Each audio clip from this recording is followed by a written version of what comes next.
Kids need to get. Okay, So oh, is he an weird. employee of, No, he's a volunteer over there. oh, he is really any good. All right, we're ready to go? Perfect. All right. The Finance Committee of the Fallbrook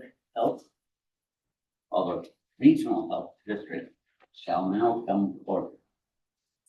Director DeVito? Here. Director Sound? Here. Thank you. Okay, any public?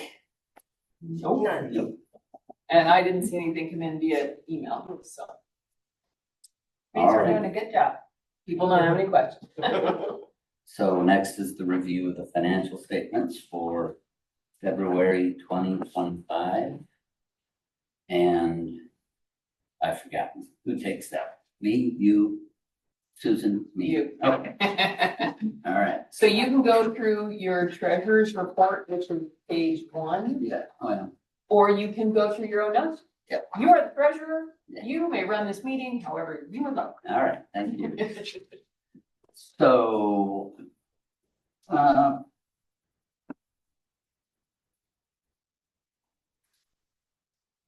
get the balance sheet.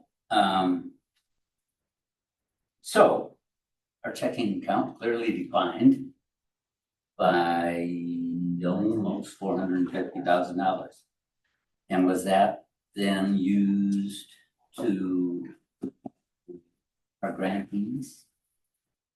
Hold on, let me get to what you're looking at. You're talking on report 1?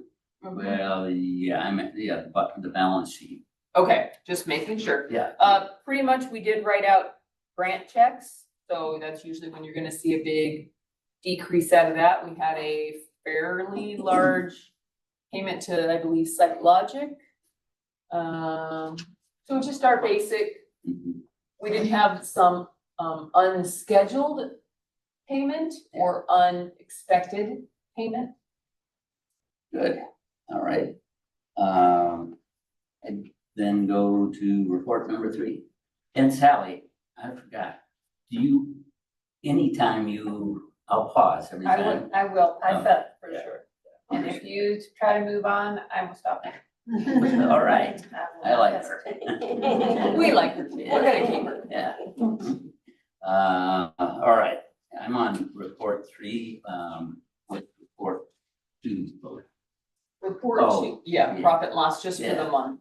It, just my observation or my practice, Sally, is that that's not really meaningful because it doesn't compare itself to anything. So, what's meaningful to me is the P&L related to the budget. Big picture. Yeah. Does anybody want to make a comment on report number 2? I concur with your statement. All right, hearing none. So on report number 3, go back to that, which is the budget to actuals.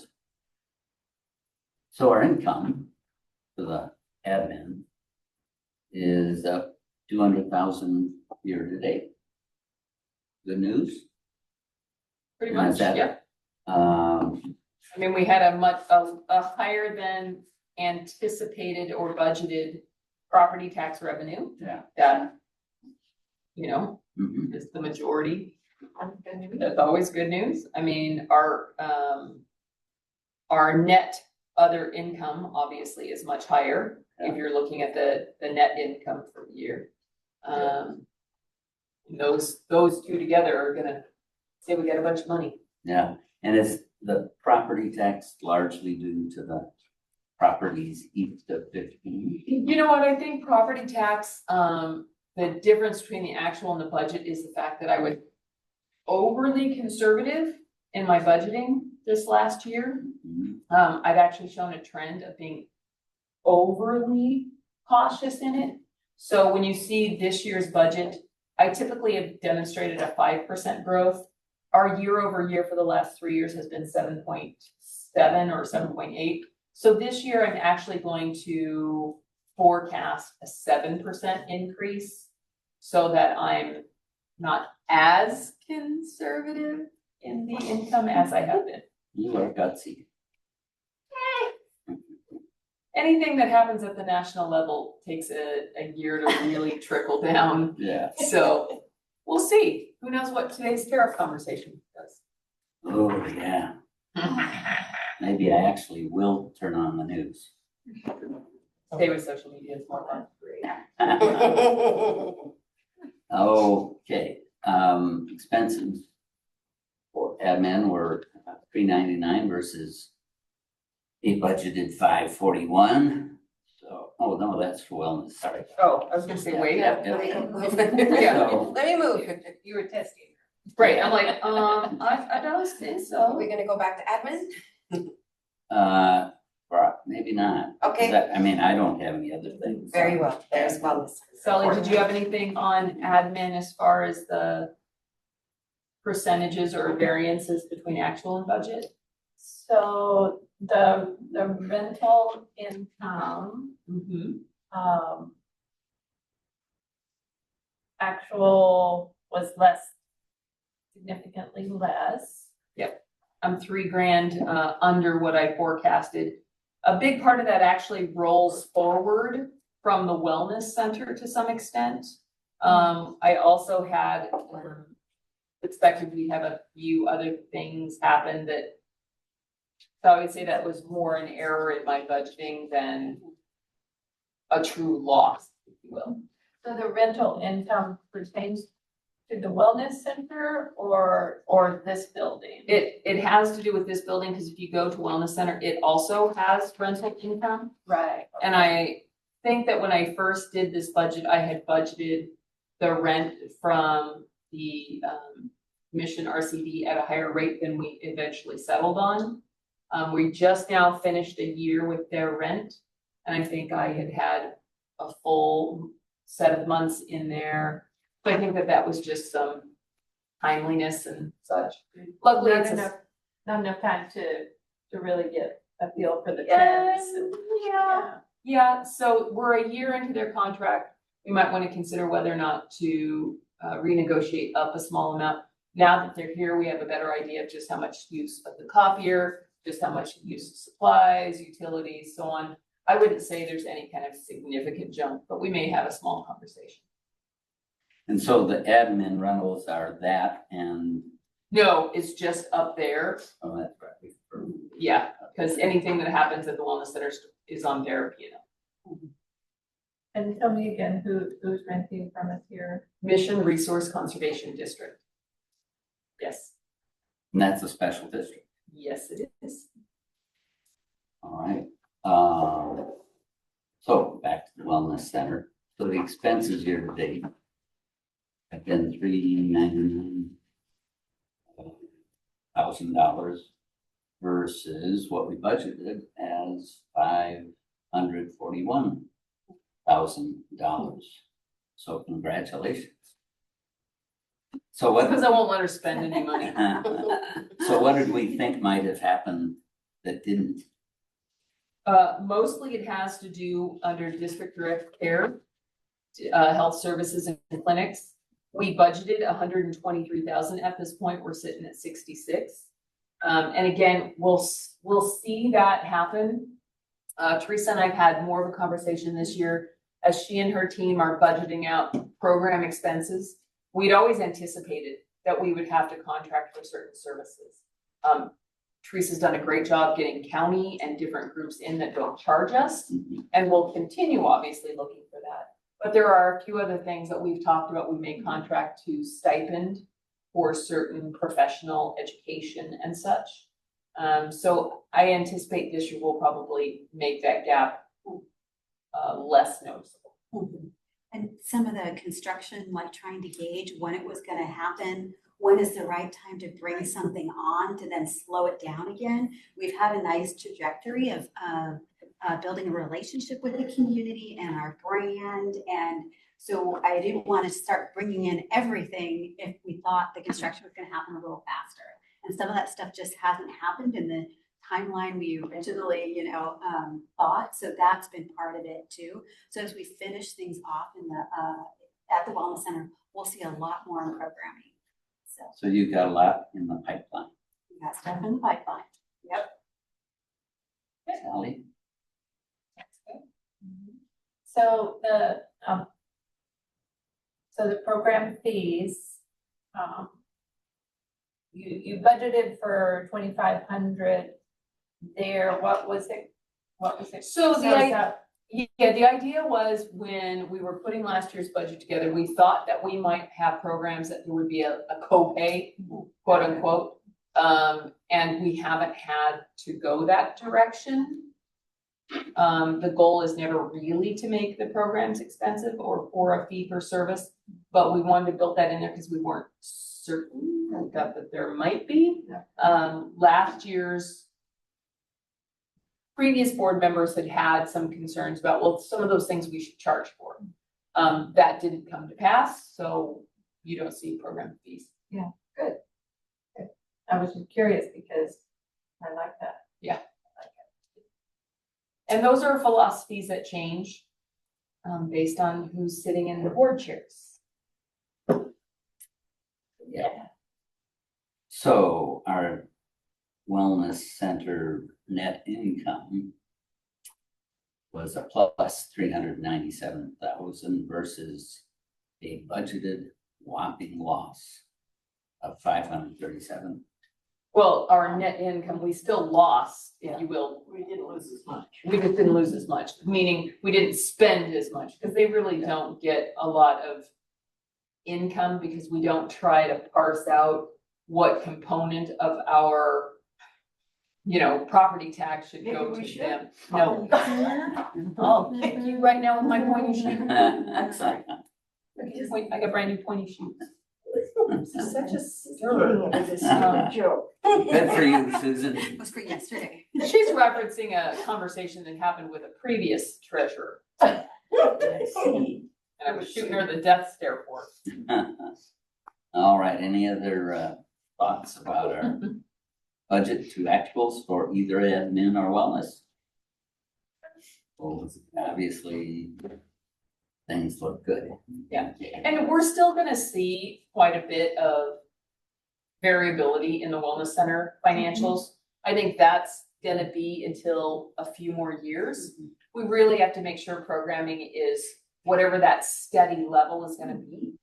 And I think once we have a better idea of these are regular ongoing programs instead of so much of the try it out pilot levels that we're doing right now. We will notice a difference in terms of the income from renting from spaces at the wellness center, because we did have a yoga group that was there pretty regularly. They're one of our affiliate programs, so they charge. So since they were going to charge, we charge them a space fee. And so they have, during the time we were closed, they found another location that worked out great for them. So that's where they are. So there will be a change in that. And then again, coming back to, was there going to be construction or not? We, did not agree to maybe holiday parties that some groups might want to have, or different things during the course of the year as we're trying to negotiate when I want to say yes to somebody and then we close, especially for a large event. And I think because of the construction, we've seen less of a request for that. So I'm anticipating that once we get things done, we might have a few. It's never going to be a lot, but a few requests here and there. But those have really slowed to a trickle, so which is good since we're getting ready to go into some construction. Once you're done with construction, do you anticipate promoting it at all as a meeting place or as an event location, or not so much? I think it's going to kind of naturally evolve. The community doesn't have a lot of resources like that. So I think once we're done, I don't think we're going to need to actively promote it. We'll probably have more interest.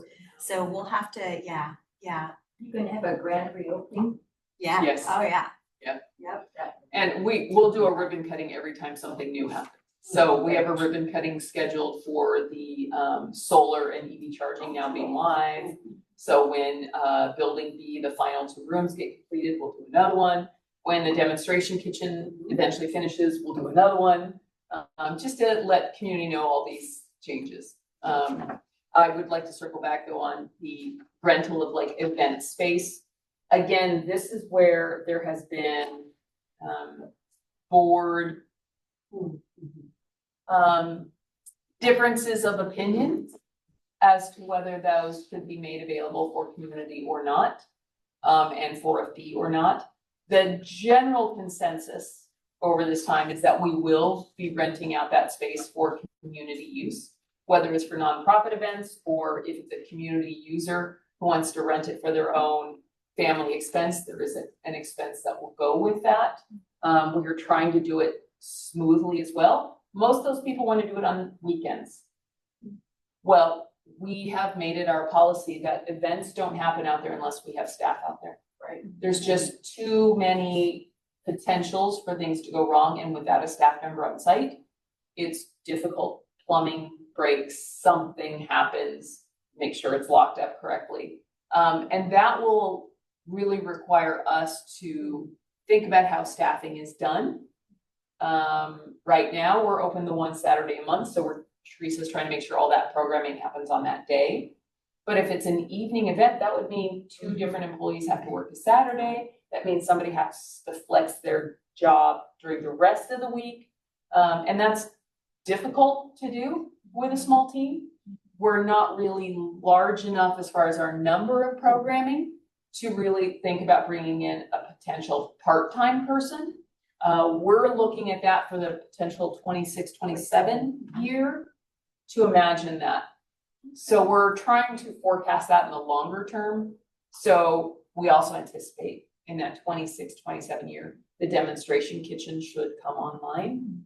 We know community will be much more interested once that's available. So we're thinking that that should hopefully begin to offset the potential cost of that part-time person. All right, great question. Anything else on report 3? So we now will go to the compliance report summary. Let me repeat again. I think when I asked about that last time, the answer is, this is what is required of special districts. So I looked up and said, or looked up people and on special district compliance reports. Also, just look at compliance reports in general. There is nothing that I can point to that says our compliance report summary takes a look at our financial success, prowess, negatives. And so I'm all for renaming that. So I'll tell you, our compliance report summary really only has to do, for the most part, with our investments. And that came to us as a request from the auditors primarily. And they indicated that it really needed to have this narrative around this compliance report, including what some of the, percentages of growth and all the different pieces. It is a report that Susan dredges through. Does a great job. It is also a report that I think was getting a lot more attention when the investment markets were more volatile. I don't think we're going to see a decrease in the volatility in the investment markets anytime soon, hence one of our subsequent discussion conversations. So while it may not be a required compliance report, like a transaction report that we have to send or something of that sort, it is a preferred style compliance report from the auditors. We could name it something different if you feel it's more descriptive. I would think that's more descriptive. Under the report that I do is changed into the other report at the beginning, so. Yeah. And just for a reminder, I used to include the underlying assets in each of the funds. And so I would say, okay, we're in T-bills over and, and I thought that that was pretty Important. interesting. Yeah. Well, and it was definitely much more detailed. Is it because this is more like just an investment analysis rather than compliance with any one specific? You got it. That's, when I first joined the district, I had that difficulty with this as well. Yeah. When you're like compliance with what, but it took me a minute to realize it's just an investment analysis. Yeah, because it's not talking about any compliance. Right. So- We pretty much, got that naming, I think, from From the talking with the auditors. Right, Right? which was the auditors before the auditors. Correct, it It was was the the auditors county. before Nigro, yeah. So I think renaming it would just be the only thing. So what should we name it? I like Investment what Judith analysis? said. Just an investment analysis, or what it really is. Investment analysis. Yeah, because that's what it is. Call it Ian. A comp. Anybody have another? Yeah, I mean, Not to be confused with other IAs. Yeah, I mean, unless the auditor has any specific, unless they require a compliance report in their financials, but I was gonna say, I have never looked into that, but it did take me a minute to No, realize. it's definitely a holdover from CLA. Okay. In fact, I don't even think Nigro is That motivated. not from. Yeah, well, and we may, It's a nice summary. yeah, it's a I nice, like it. it's a Okay, nice so summary, Yeah. but we may also want to, hold on whether or not we wordsmith this until we get to the discussion item B, where we talk about the potential of adding in an investment advisor, because if we did, that person could potentially be providing us that report, Oh, okay. with Susan just overseeing their report to make sure it's consistent. But I Because still, I like sorry. the idea that I'm saying what percentage of the portfolio is in each of these buckets. Yeah. I mean, Yes. I mean, anybody could do the arithmetic. Right. well, and in Some of the the, knowledge. when we look at the local agency, Caltrust and California class, it does say what percentage. That's because Yeah. Susan does that.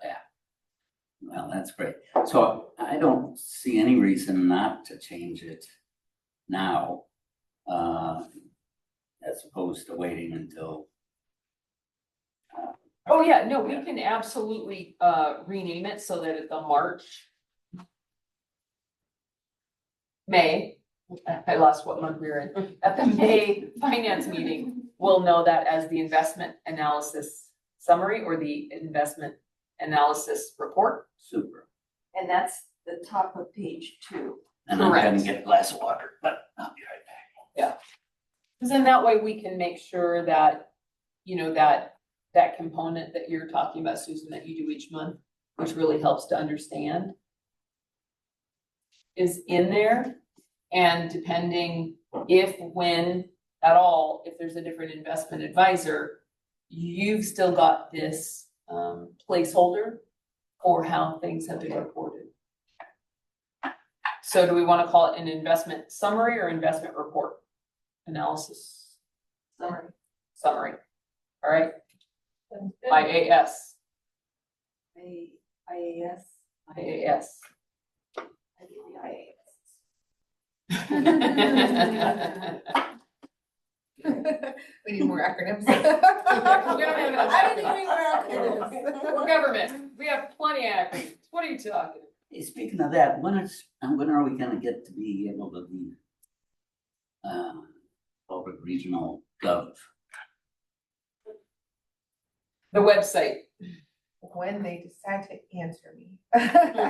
No, I have submitted a couple of requests and have tried to submit appeals to speed it up per se. Yeah. They have not responded. And then they is. They are a couple of different entities through state agencies that govern that, Mhm. where you submit all those requests. Yeah. So there's a couple of different ones.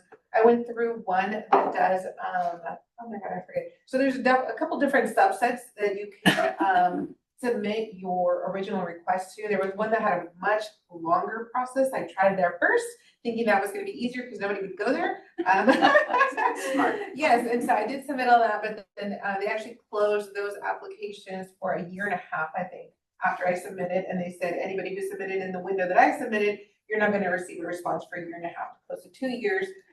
Referenced a different one that was a little bit simpler to submit to, and they said if you're healthcare, you can submit an appeal. They gave us a name of a gentleman at this agency who never responds to a single email. So we try phones that never get answered, and we keep trying, or I keep trying. And part of that is because all special districts are doing it at the same time.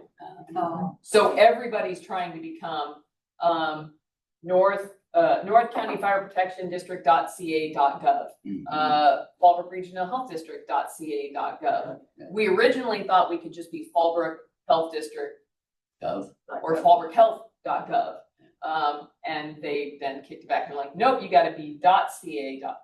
So, Yeah. can we go to the Association for California Health Districts? Everybody's in the same boat on it. Yeah. But they ought to go at least to the person that is not responding to Judith. And They were the ones who And saying originally responded. provided Yeah. the steps.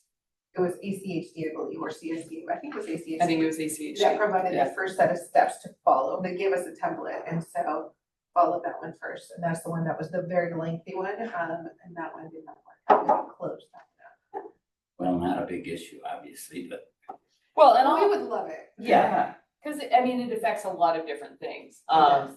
We can just, I do the CEO roundtable with ACHD each month, and I can just bring it back like, hey, anybody still stuck in the time loop? Maybe we all bombard them with a single email, or we ask Sarah with ACHD on our behalf. Right.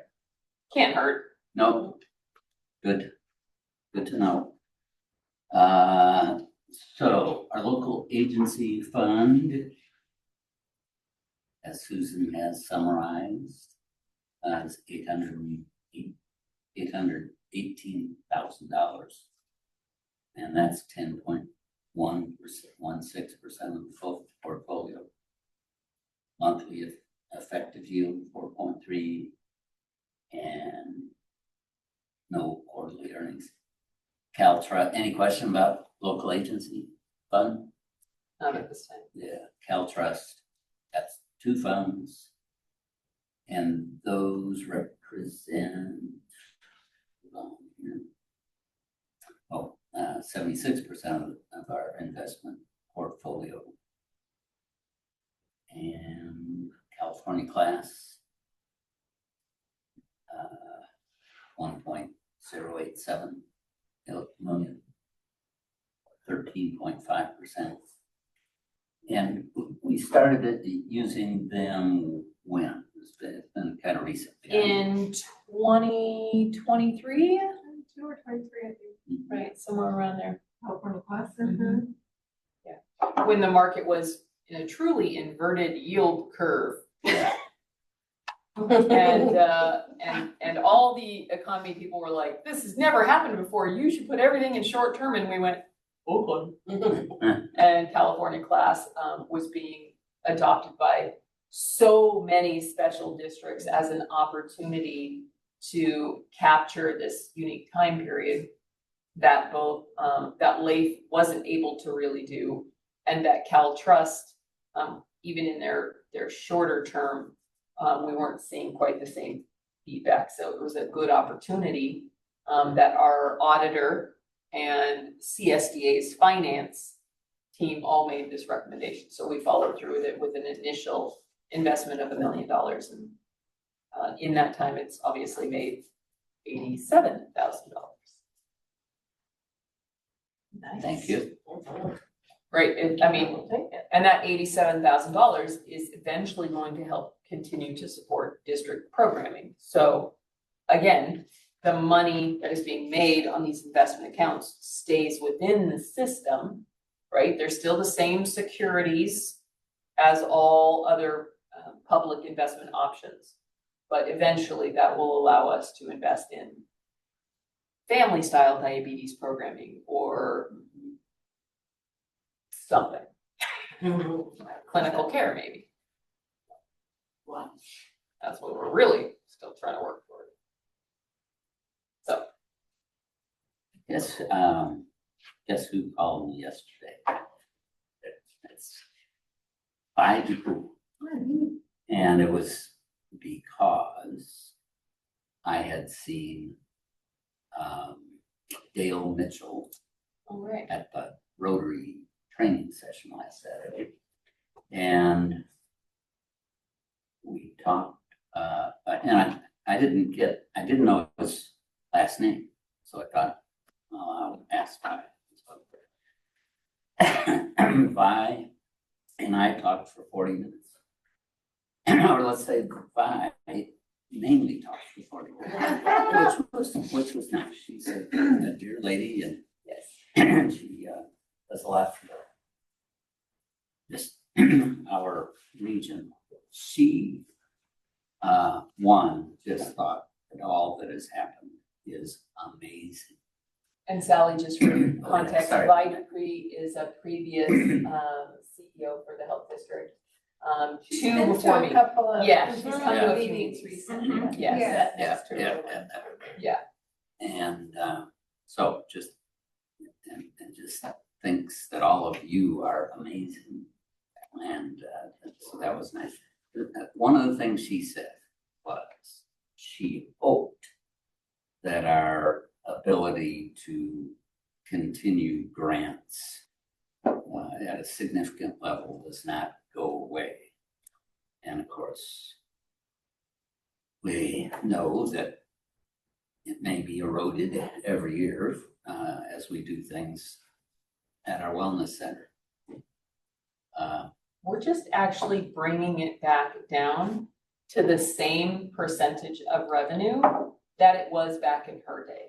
Oh, what a great point. So, Oh, wow. I am more than happy to point out where you can find on our website the spreadsheet that shows the longitudinal giving of the district and the percentage of our revenue Oh, that grant program has reflected. okay, so nobody's gonna look at the website. We worked really hard on that dang I thing. know, but she isn't gonna look. But Yes. I think any chance we can get, particularly when we bring, as we award the stuff, we talk about it, when we bring in the people next year and we talk about it, that we emphasize that our, one, revenue is growing, and two, we're using the same percentage. Pretty similar percentage. Yeah. It has flexed and ebbed depending on, number of applications. It would not, I don't believe, be financially smart for us to just say, we're gonna give 34%, but our applications were less or subpar. Giving full funding just to meet some arbitrary percentage, I don't believe is the best use of district funds. Yeah. But you all are in the middle right now of scoring those grants, so you may determine whatever you need to. Good point, but that is a good piece of information that I certainly was not aware of. And we could take this conversation further and say, of other special districts, health districts that make grant funds available, their percentage to their revenue are considerably lower than ours. And do they have a wellness center? Some of them have different programming. Some have, Grossmont, for example, has a medical library. And they do a little bit more community programming, or they did. We're going to see what happens. They have decided to change out their CEO, so we'll see what that looks like. There's a few other that make grants, and most of the other ones that make grants offer very little of their own program. One, as I recall, health district does the ambulances. They'll port them. Yeah. With Karen. So it really varies on the community need. What determines the total amount of the grant pool? You, So each year I, being cheap and conservative, I can't, I said I was. Okay, being financially conservative in the grant world, typically I like to try and forecast the expenses that we'll have for wellness center, potential programming and such. And so I'll think, all right, we should potentially try and budget around for 500,000, include the 200,000 from North County. I'll try and come up with some basic amount that I say would be great if we could stick around this amount. And I believe I put that in information that I provided to you guys in your grants. However, that is just a very flexible number because I have not finished next year's budget. So I won't actually put in what that budget pool is until after you all have voted. So you guys might say, you know, this year's grants were whatever they are, we're gonna fund $250,000. And then add on top of that, which is the contracted amount for North County Fire, which is $200,000. And then we have, at this point, 3 MOU'd previous grant style programming. So that all gets built in there. So let's say you approve $250,000 in the competitive grant program, the community health contracts. That doesn't mean that's all the funds that we're committing. The other funds are committed through other programming that the board has said, this is incredibly important. We don't need to negotiate it every year. Right. That helps. It's a complicated mix to that, but the competitive grant program is the one that allows for programs that have a more tentative, tenuous, adjacent health and wellness impact. I love using the word adjacent these days. Everything is adjacent. Everything is adjacent. It's adjacent, it's near. Thank you. So, on my notes, Sally, I'm jumping from report number 3 to report number 7. So there's anything you'd like to talk about 4, 5, 6?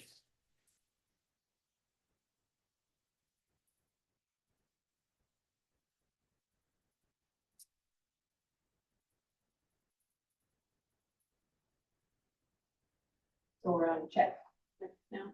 Unless you want to talk about it. What's brand assassins? Yes, That's we a- had a that's a discussion about that some time ago, thinking that speaking of bad names for naming any company, yeah. Hey, they stick in And your brain. particularly since they're a brand consultant, right? They do a lot of branding services, so when we have signs made, when we have a banner made, if we need to have, logos or something of that nature, Brand Assassins, has turned out to be a good working partner. They're cost effective and they're quick. And yeah. Assassins. That kind of is how assassins work. Efficient for the price. Right. All right, the only thing I've got on check detail is ADP, the protection people. No, ADP is actually our payroll, Oh, yeah. not Okay. the security folk. All right. Night Yeah. securities or security. Yeah, Right. BT. 'cause I was ADT thinking, is the security Oh. people. I Yes, was that's- thinking it was the security. Yeah, that's expensive. Boy, security. We would be super secure if we had armed guards. We had bodyguards. Fort Knox. Yeah. Right. Okay, that's all I've got, Sally, and anyone for questions or comments on our reports? Anybody wanna bring something up or ask questions about anything else? Pretty good to me. So then we move to our discussion items with investigate new district operating bank options. Whether we might have one. or E at this point, kind of an I'll- investment advisor. Go Yeah, ahead. so I'll take A, and I'm not gonna make eye contact with Judith, because she doesn't wanna do this right now, because she just spent a ton of time getting our automatic payments set up It'll be a through bank slow account. transition. It's gonna be slow. It's gonna be slow. So we, the district has had their operating account at Pacific Western, and that, which is now Bank of California, for many years, before I got here. So I don't know when we moved to Pacific Western, but, one of the things we found with Pacific Western is that their online banking options are terrible. The website is incredibly wonky. Customer service is difficult at best. One of the particular challenges that we're dealing with, that Raquel sent some emails to you all, in order to make a signature change, it requires a Herculean effort where every single signatory has to re-sign everything, and you have to do it within a short window via their e-sign, and if you miss that window, then everything has to be redone again. Connecting to the bank has always been tough. You call, you eventually get someone, they eventually send it over.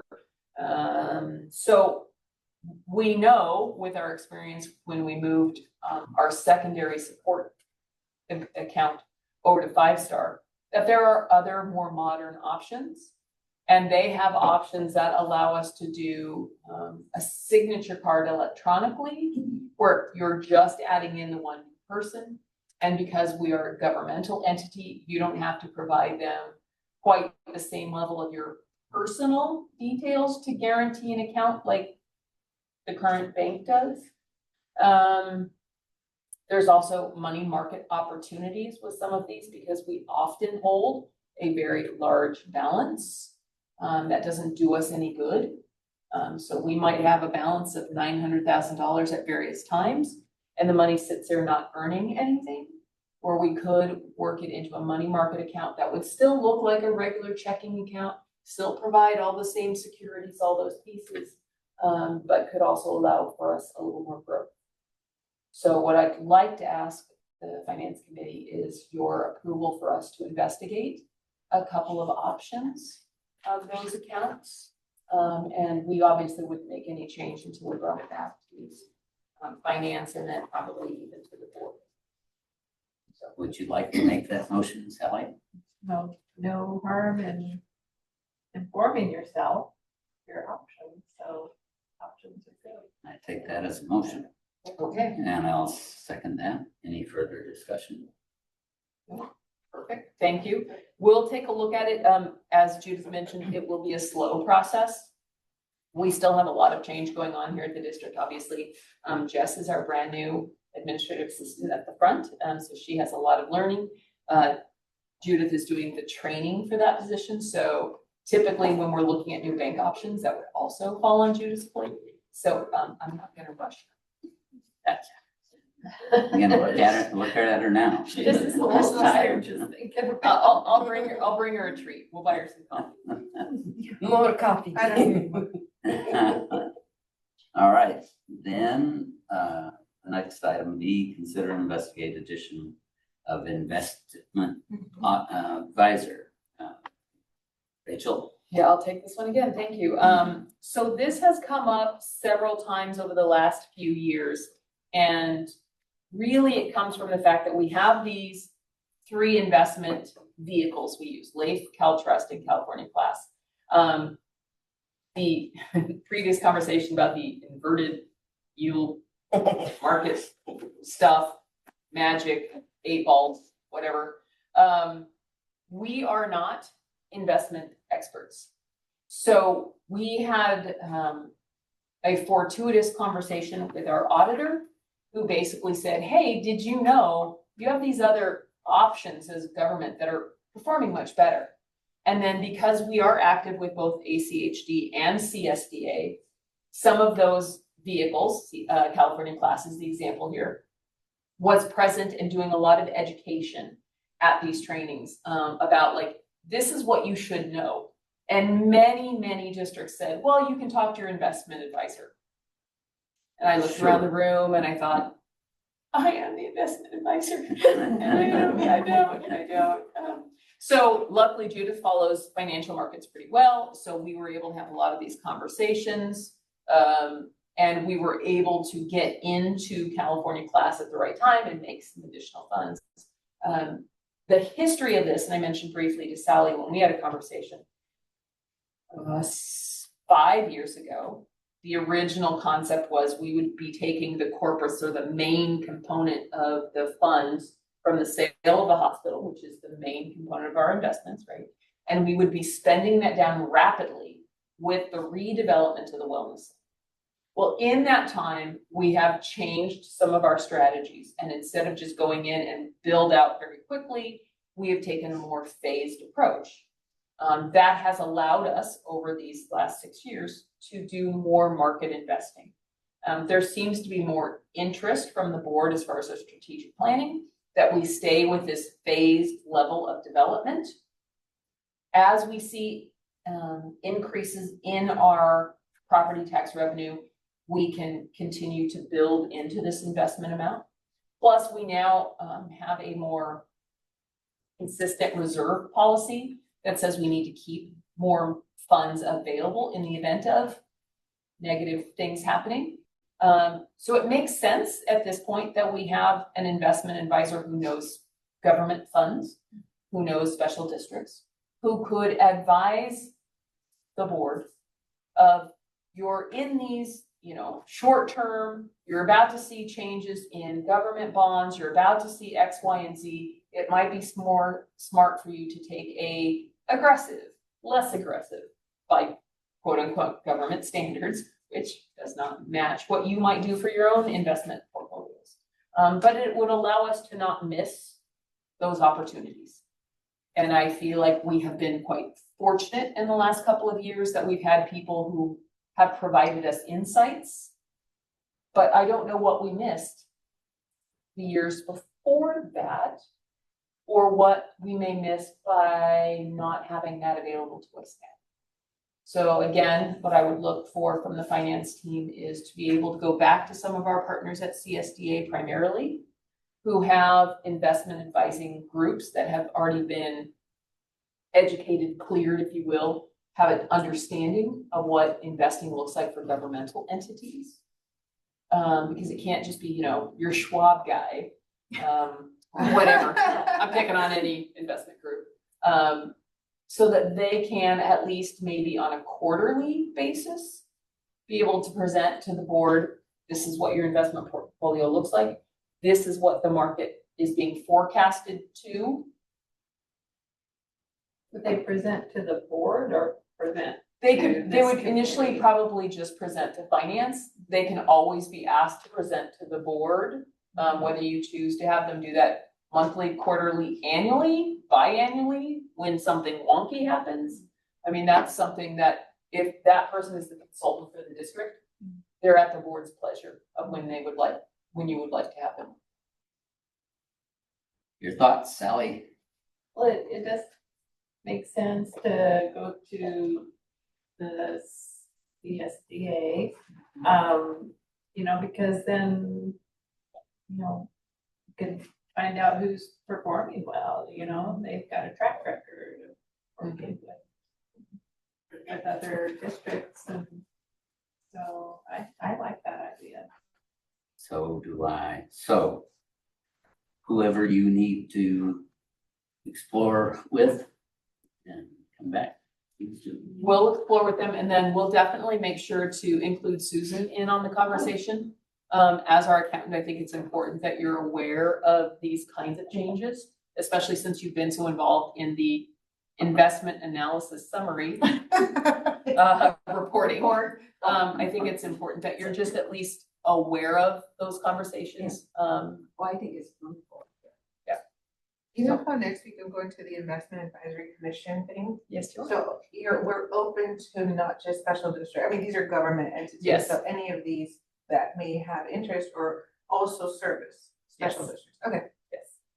Good point. It's good timing. It just so happens she's going to some training.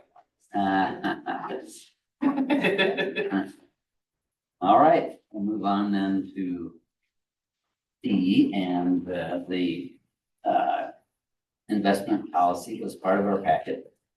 So we are, as an entity, required to review and adopt that document for the next year, with any changes that we might have. Or there. This is pretty much what it has been. Pretty much. So the investment policy is something, thanks Susan, See it through the. that The subject you're talking about, will you tell me, because I referenced that in the Yes. report. Yes, absolutely. So the investment policy is something that we have to do annually. We seldom make changes to it. I think Judith and I, we went to CSDA and had a rewrite of that 2 years ago. So that it was more current and consistent with other CSDA finance models. With Alex now coming on as our legal, we sent this to him. He has one major change, which is all this alphabetized list of investments, which are prohibited investments that special districts government cannot invest in. We used to just note the government code, and for Alex, his little thing is, I hate referencing a government code that no one knows.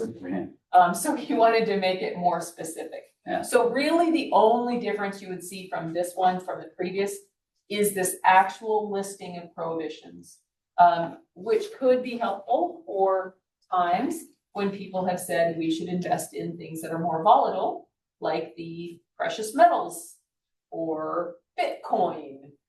Those two things are incredibly volatile and not investment vehicles that are appropriate for governmental entities. Yeah. So the overall policy doesn't change. It's just the wording is more specific and more clear. Otherwise, it doesn't change the requirements or percentages or types. It still is good. And this one has already been blessed now from legal. Oh, good. Yes. So actually, what you just addressed were my questions. What was the template from? So CSDA and Alex has looked at that. I didn't find anything that I wanted to add or subtract. And it's just, particularly since it came from CSDA and Alex has looked at it. And so you'll see as we bring forward our regular policies that annually we review, all of these will have been gone through with Alex now, just to make sure that he's aware of what we're putting out, and that if there have been changes in the more modern era, that we're acknowledging it in our own policies. So this will not be voted on until the May, Yeah, it'll just because of the just grants. because of the grants. Yeah. So the idea was for you all to have an opportunity to look at it. Typically, we would take it to next week's board meeting, but because we have the grants, it usually can sometimes be wonky. So on this particular one, we just pushed it out to May, so that if the board had a desire for conversation, there was more time in the meeting to make that happen. Because it does have to go as a resolution, which means it has to have a full board vote. It will not just fall into consent. Very good. I move to move. You don't have to actually make a motion on it, but we will then bring it to the May board meeting. Hey, speaking of Alex, Yes. will you tell him if he does any more quizzes to make sure that I get an E+? I don't I do not like quizzes where I get wrong answers. I will, We're in agreement. I will ask him to take that under advisement. That was a clever thing for him to do. It was Yeah. very engaging. Yeah. It's definitely a very different tack Yeah. than we've had from previous legal education. And you will see occasional and more consistent presentations from him, to help educate board and staff on these processes so that everyone can be more informed. Yeah, It's really timely Great for change. me, because I'm just like soaking it all up and it just really kind of helps to fit the pieces together. And Me you are too. going to come back with so much information when you come back from the California Special District Leadership Forum. It's like two big acronyms together there. Their training that you're going to at La Quinta, you and Annabelle, you're gonna find a ton of information. Teresa's doing the returning track for their leadership component. So she'll be in a few different sessions. You'll have some overlap as well. But that one is really exceptional on board governance. I had the opportunity when I first got hired. I started in May, and I think it was second week of June that I went to one of these. And usually the percentages, there might be 5 out of 40 who are either the GM or some other level C-suite kind of staff, and the rest are all trustees or board members. So you really have an interesting dynamic of the conversation. The facilitators, educators usually are gearing it towards trustee board members, but staff usually have already had a good opportunity to really see the backside of operations, so they can sometimes bring insights into those conversations that are helpful as well. Or at least that's how I saw it. Would you say from your first track, you saw the same? Yeah. It's so great just to understand everything it means to be a special district. It was very informative to me of exactly, the nature of the organization I was a part of, so. Yeah, I know when Chris came back, he was. Yeah. You come back inspired, you do. Yeah. so we are now to last agenda item. And that's board member comments and future agenda items. Any comments or items you'd like to add, Sally? Not at this time. Me too. I Anybody will- on? I'll note for the May finance meeting, I will be joining remotely because I will be out of town. I will also be providing between now and then the draft version of the budget. I'm a little behind on it this year. Normally I would have presented the draft today. We just have too many things to be efficient this time. So you'll get that. So Sally, if you have questions as you see that first draft of the budget that's in development, don't hesitate to let me know. But otherwise you'll see its structure looks exactly like the current one and the ones that you've seen in packets in past. So we are adjourned. Thank you, everybody. What time is the bike thing on Saturday? It starts at 10:30, the actual giveaway. We're gonna have 4 different groups. And they'll go from 10:30 to 1. I have to go to a lacrosse game in Solana Beach where 2 grandsons are superb players. So